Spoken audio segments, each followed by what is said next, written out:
"What if it falls out?" I asked. "Give it to me," she said. "I'll hold it while you jump." In art class, I drew pictures of teeth. At lunch, I kept the tooth next to my sandwich as if it was a piece of candy. During science, I checked it under the microscope. Miss Valdez was impressed. She thought it was my tooth. "It's my brother's," I explained. "His first, and I'm responsible for it." Miss Valdez gave me an envelope. "Put it in here," she said. I dropped the tooth inside. Miss Valdez licked the flap and pressed it closed. Then I wrote on the front, "The Payne's tooth. Handle with care." Finally, the school day ended. It was the longest school day in the history of the world. On the bus going home, the Payne asked to have his tooth back. I was so glad to give him the envelope.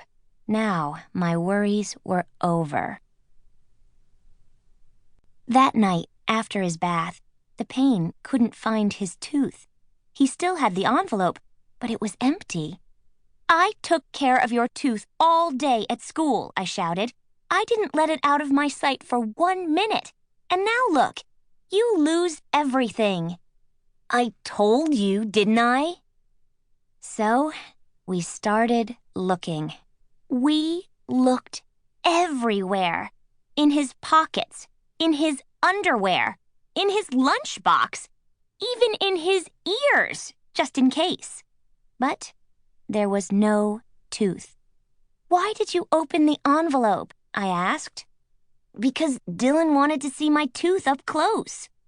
"Well, maybe Dylan has your tooth," I said. "No, because he passed it to Justin." "Okay, let's call Justin and see if he has it." "But after Justin, I let Miranda hold it," he told me. "And then Riley wanted to smell it, and Camu—" "Stop!" I shouted, covering my ears. So he stopped. "What'll I put under my pillow?"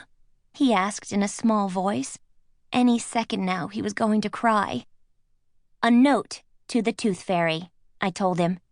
"Will she understand?" "Maybe, but it will have to be a very good note." "You write it," he said. "Write it yourself. It's not my problem." "Please," he begged. "I'm only in 1st grade." Suddenly, I remembered that I get half of whatever he gets. "Okay, I'll write it." "Make it good," he said. So I wrote to the Tooth Fairy.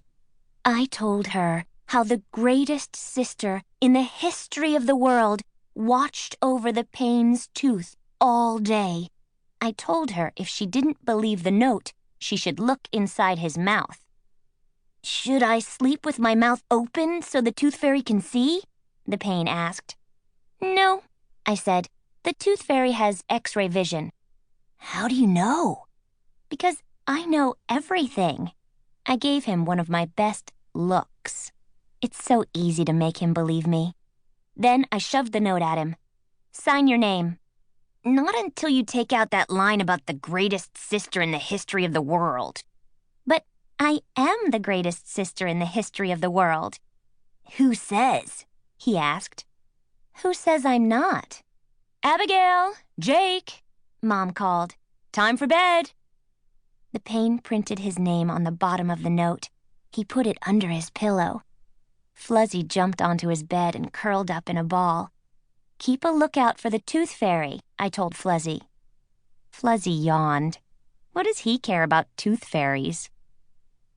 In the morning, the note to the Tooth Fairy was gone, and the Payne found a new dollar bill under his pillow. I was hoping for more, but a deal's a deal. So I reminded him, 50-50. He grabbed a pair of scissors, and before I could stop him, he cut the dollar bill down the middle. 50-50, he sang, handing me half. I yelled so loud I scared Fluzzy. "You won't get away with this!" Fluzzy jumped off the bed and hid in the closet. But the Payne just stood there, smiling his dragon smile, holding his half of the loot.